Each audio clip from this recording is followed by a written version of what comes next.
Dear friends, मैं doctor Naresh Kumar Agrawal, associate professor, department of ABST, government girls college Chomu.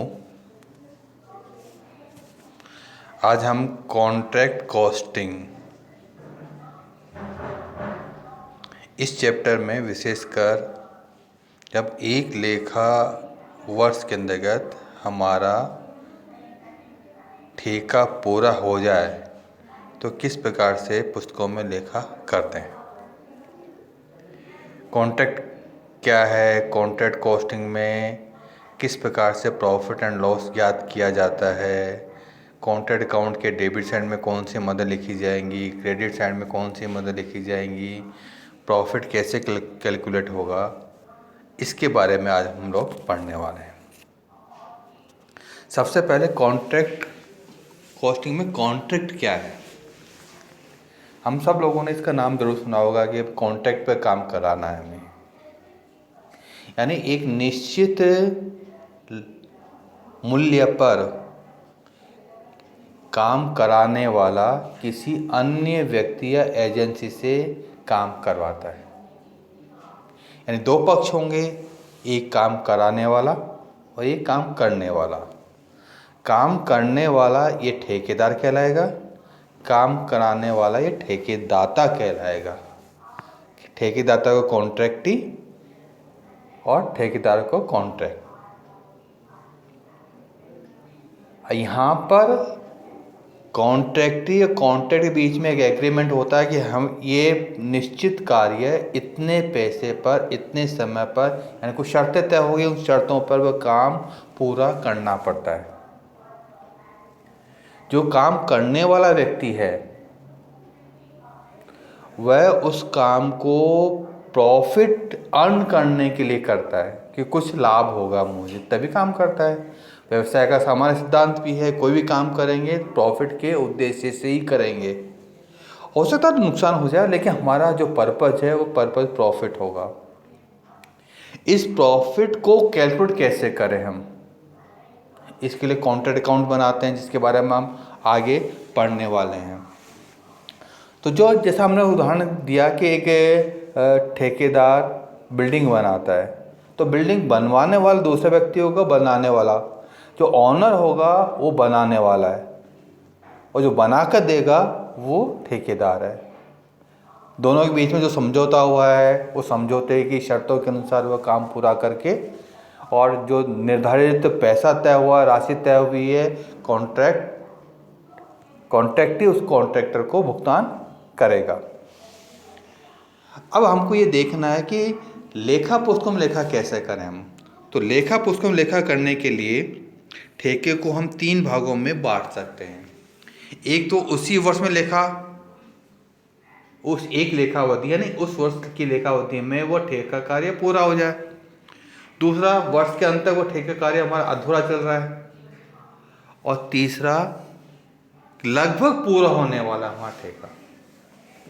तीनों में थोड़ा सा अंतर है प्रॉफिट कैलकुलेट करने की दृष्टि से। वैसे सिद्धांत तो वही है कि जो खर्चे होंगे डेबिट में लिखे जाएंगे, जो हमारी इनकम होगी वो क्रेडिट में लिखी जाएगी, यानी जो पैसा प्राप्त होगा वो क्रेडिट साइड में लिखा जाएगा, जो खर्चे करते हैं हमने डेबिट साइड में। यदि इनकम की तुलना में हमारे खर्चे कम हैं तो हमें प्रॉफिट होगा, खर्चे ज़्यादा, इनकम कम है तो हमको लॉस होगा। अब एक ठेकेदार के पास में एक से अधिक काम होते हैं, तो प्रत्येक काम का वो प्रॉफिट चाहता है, यानी पूरा साल भर के अंदर उसे कितना प्रॉफिट हुआ, हर ठेके पर कितना प्रॉफिट हुआ, हर काम पर उसे कितना लाभ मिला, ये ज्ञात करना चाहता है। इसलिए वह हर को नंबर दे देता है, जैसे ठेका नंबर 1, ठेका नंबर 10, ठेका नंबर 50, ठेका नंबर 70, जितने भी इसके ठेके हैं उन सबको वह एक नंबर प्रदान कर देता है, ताकि हर ठेके पर वह प्रॉफिट कैलकुलेट किया जा सके। मैं एक उदाहरण ले रहा हूँ, जैसे हमारा ठेका 51 का है, एक नंबर दे रखा हमने, तो उसके अंदर किस प्रकार से, तो कॉन्ट्रैक्ट अकाउंट जैसे अकाउंट फॉर्म होता है हमारे डेबिट साइड और क्रेडिट साइड। डेबिट साइड में material purchase, material transfer, material purchased, wages, indirect expenses, plant issued या depreciation, cost of extra work done, ये डेबिट साइड में आ जाएंगी। क्रेडिट साइड में मेटेरियल रिटर्न कितना किया हमने, मेटेरियल ट्रांसफ़र कितना किया हमने, material at site, material plant at site, और लास्ट में कॉन्ट्रैक्ट से कितना पैसा, कॉन्ट्रैक्ट प्राइस कितनी थी हमारी, वो हमको मिलने वाली कॉन्ट्रैक्ट प्राइस, तो हमको प्रॉफिट पता लग जाएगा यदि हमारे क्रेडिट साइड ज़्यादा है और हमारा डेबिट साइड कम है। थोड़ा सा विस्तार से और देख लेते हैं कि डेबिट साइड में मद कैसे लिखी जाएगी, उसमें क्या क्या मद आएगी। जैसे हमने मेटेरियल लिखा, तो मेटेरियल हम खरीद भी सकते हैं, मेटेरियल स्टोर से भी आ सकता है, मेटेरियल दूसरे कॉन्ट्रैक्ट से भी ट्रांसफ़र होकर आ सकता है। मेटेरियल यदि हमने खरीदा है तो मेटेरियल खरीदने के बाद जो मेटेरियल आया वो सीधा साइट पे चला जाएगा हमारा। कई बार होता है मेटेरियल खरीदा हमने, स्टोर में चला गया तो मेटेरियल स्टोर से हमारे पास में आएगा।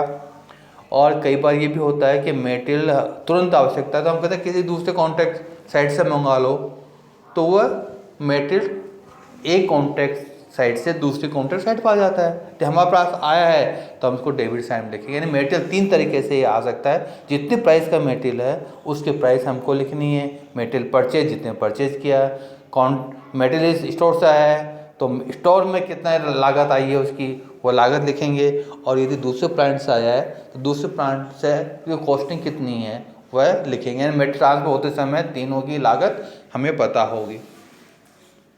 इसके बाद में हम वेजेज लिखते, लेबर, डायरेक्ट एक्सपेंसेस का पार हमारा लेबर। लेबर के अंतर्गत कितना लेबर का हमने भुगतान किया और कितना हमारा भुगतान करना शेष हमारे पास में। जो लेबर कॉस्ट जितनी है जितना हमने भुगतान किया है, हमको चाहे डेली वेजर होगा, चाहे हमारे परमानेंट एम्प्लॉय होंगे या हमारे कॉन्ट्रैक्ट बेसिस एम्प्लॉय होंगे, किसी भी रूप में लेबर को जो भुगतान किया है वह भुगतान लेबर के रूप में लिखा जाएगा। यदि कोई एक्रूड है तो वह इसमें जोड़ दीजिएगा। इसी तरह कोई इनडायरेक्ट एक्सपेंडिचर हुए हैं हमारे पास में तो इनडायरेक्ट एक्सपेंडिचर भी जोड़ दिए जाएंगे। जैसे इनडायरेक्ट मटेरियल भी हो सकता है, इनडायरेक्ट लेबर भी हो सकता है, इनडायरेक्ट ओवरहेड भी हो सकते हैं। किसी भी रूप में हुआ हो उसको डेबिट साइड में लिखिएगा। एक लिखता है टू प्लांट। अब प्लांट का ट्रीटमेंट 2 प्रकार से, तो प्लांट जितना हमने खरीदा या प्लांट हमको स्टोर से इश्यू हुआ है या प्लांट हमको दूसरी साइड से मिला है तो उसकी कॉस्ट हम लिख दें। और दूसरा तरीका ये है कि प्लांट का डेप्रिसिएशन हम लिख दें। यदि प्लांट की कॉस्ट हम लिखते हैं तो वर्ष के अंत में प्लांट कितना बच गया हमारे पास में वो हमको क्रेडिट साइड में लिखना पड़ेगा, जो अब मैं आगे बताने वाला हूँ। तो यहाँ पर प्लांट जो हमको मिला, खरीदा, उसकी लागत यहाँ पर लीजिएगा टू प्लांट। उसके बाद के अंतर्गत आपको यदि कोई और एक्स्ट्रा काम करवाया है, उस पर कोई खर्चा आया प्लांट से संबंधित, तो एक्स्ट्रा वर्क डन आप ये भी लिख सकते हैं डेबिट साइड में। अब हम देखते हैं क्रेडिट साइड में क्या लिखा जाएगा ठेके साइड के। तो क्रेडिट साइड के अंतर्गत हमने यदि कोई सामग्री वापस लौटाई है, चाहे हमने स्टोर्स को लौटाई हो, चाहे हमने दूसरे कॉन्ट्रैक्ट साइट को भेजी हो, दोनों स्थितियों में जितनी लागत मूल्य की हमने भेजी है उस मूल्य को यहाँ पर लिखना चाहिए। इसी तरह हमको यदि मेटेरियल कोई बच गया हमारे पास में, मेटेरियल एट साइट, हमने तो स्टोर को लौटाया, न हमने किसी दूसरे कॉन्ट्रैक्ट साइट लौटाया, लेकिन हमारे पास में बचा हुआ है तो वो मेटेरियल एट साइट ये हम लिखेंगे क्रेडिट साइड में। इसी तरह प्लांट पूरे साल भर काम लिया, कुछ ख़त्म हो गया होगा, कुछ ख़राब हो गया होगा, लेकिन अंत में जो हमारे पास प्लांट बचा है उसका मूल्य लिखेंगे बाय प्लांट क्रेडिट साइड में। अब मैंने आपको एक दूसरा तरीका और बताया था कि हम डेबिट साइड में प्लांट नहीं लिखें, क्रेडिट साइड में प्लांट एट साइड नहीं लिखें, इसके स्थान पर हम लिख सकते हैं टू डेप्रिसिएशन डेबिट साइड में। अंतर कितना होगा, जो प्लांट हमने डेबिट साइड में लिखा, जो प्लांट हमने क्रेडिट साइड में, उनका अंतर डेप्रिसिएशन होता है। डेप्रिसिएशन की रेट यदि हमको दी हुई है, यदि हमको प्लांट एट साइट ओपनिंग दिया हुआ, प्लांट साइड क्लोजिंग दिया हुआ, डेप्रिसिएशन नहीं दिया हुआ है, तो हमको नेचुरली दोनों साइड दिखानी पड़ेंगी। लेकिन हमको डेप्रिसिएशन की रेट दी हुई है और मेटेरियल प्लांट खरीदने की लागत दी हुई है, तो हम डेप्रिसिएशन भी डेबिट साइड में लिख सकते हैं। इसी तरह हमको क्रेडिट साइड के अंदर कॉन्ट्रैक्ट प्राइस लिखते हैं, कितना पैसा हमको ठेकेदार से मिलने वाला है। अभी से मिला नहीं है, काम पूरा होगा तब मिलेगा। तो हमको जितना पैसा मिलने वाला उससे आप कॉन्ट्रैक्ट को क्रेडिट कर दीजिए। Contract personal account debit to contract, तो बाई कॉन्ट्रैक्ट अकाउंट में बाई कॉन्ट्रैक्टी, जो हमको पैसा कॉन्ट्रैक्टी से मिलना है, तो कॉन्ट्रैक्ट अकाउंट को क्रेडिट साइड में लिख दीजिएगा। अब यदि आपके पास पैसा मिलता है तो cash account debit to contract हो जाएगा। क्योंकि कॉन्ट्रैक्ट अकाउंट बना रहे हैं इसलिए कैश का एंट्री इसमें इस स्थिति में नहीं होगी, है ना। अब हमको प्रॉफिट याद करना है, तो प्रॉफिट तब होगा जब हमारे पास में क्रेडिट साइड का टोटल ज़्यादा है और डेबिट साइड के टोटल कम है तो प्रॉफिट होगा, अदरवाइज हमारा लॉस की स्थिति हमारे पास में उपलब्ध होगी। यहाँ थोड़ी सी दो बातें और समझिए, बाद में क्वेश्चन द्वारा मैं इस प्रश्न को हल करूँगा कि यदि कुछ स्थिति में कॉस्ट प्लस कॉन्ट्रैक्ट बनता है, हमारा एग्रीमेंट होता है कि हम पहले से कुछ राशि तय नहीं करते, बल्कि ये अनुबंध होता है कि जितनी तेरी लागत आएगी उसमें इतना प्रॉफिट जोड़ देंगे, वो तेरे को भुगतान करेंगे। जैसे तेरी लागत 10,000 है और 10% प्रॉफिट दे देंगे, तो 10 लाख प्लस 10% प्रॉफिट 11 लाख का उसको भुगतान कर दिया जाएगा। यह तब होता है जब मूल्यों में परिवर्तन होता रहता है, लागत निकालना थोड़ा अनिश्चित होता है, इसलिए contract plus cost plus contract की बात कहते हैं।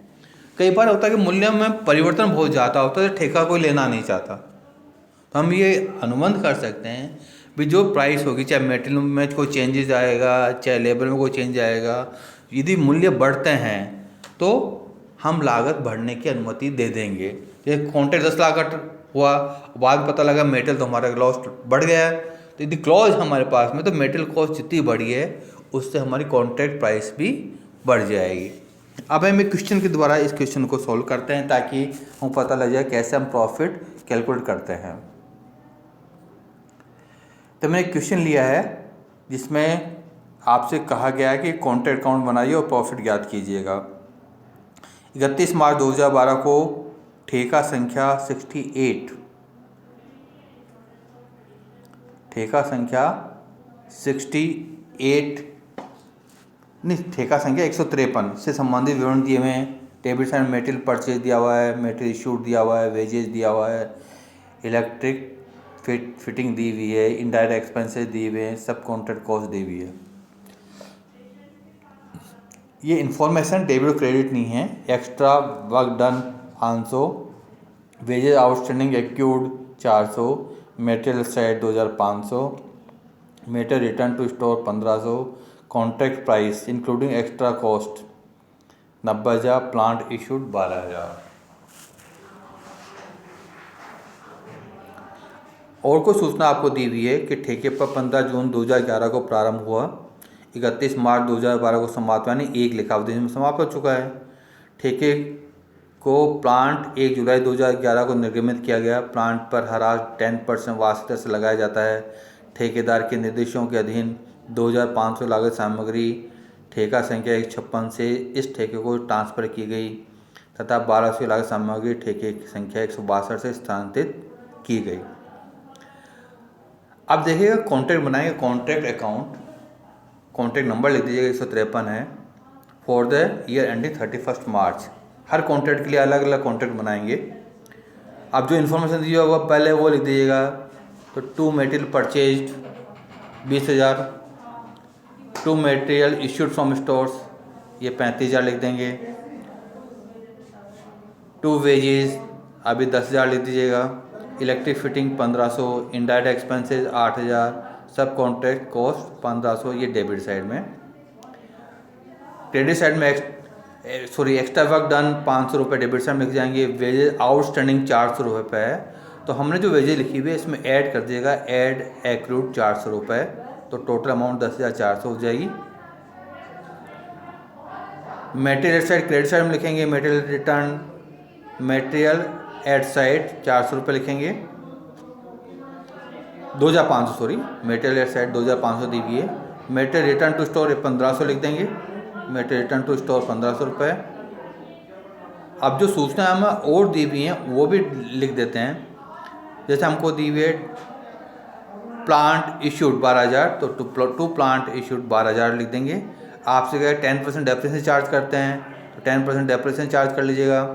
और बाय लिखे बाय प्लांट एट साइट।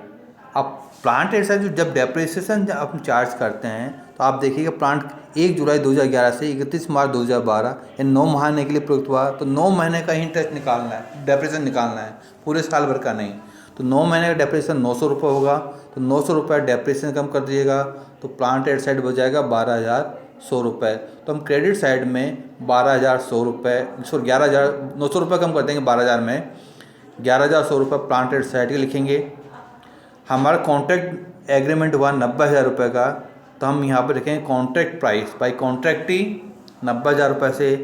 अब टोटल कर लिया, क्रेडिट साइड का टोटल आता है 1,06,300, डेबिट साइड का टोटल लगाइए कम आ रहा है 1,06,900, तो डिफरेंस अमाउंट ये प्रॉफिट होगा 14,900 रुपये ये प्रॉफिट, और ये डेबिट साइड 1,06,300, क्रेडिट साइड 1,06,300, ये टोटल ऑफ कॉन्ट्रैक्ट अकाउंट या प्रॉफिट हमारा 14,900। तो आज हमने एक लेखा अवधि उसी लेखा अवधि के अंतर्गत कॉन्ट्रैक्ट प्रारंभ हुआ और उसी लेखा अवधि में कॉन्ट्रैक्ट समाप्त हो गया, उसके बारे में हम लोगों ने पढ़ा है। आप लोग कोई भी प्रॉब्लम हो इसके बारे में तो मैं व्हाट्सएप पर मेरे से फ़ोन पर कांटेक्ट कर सकते हैं। Thank you.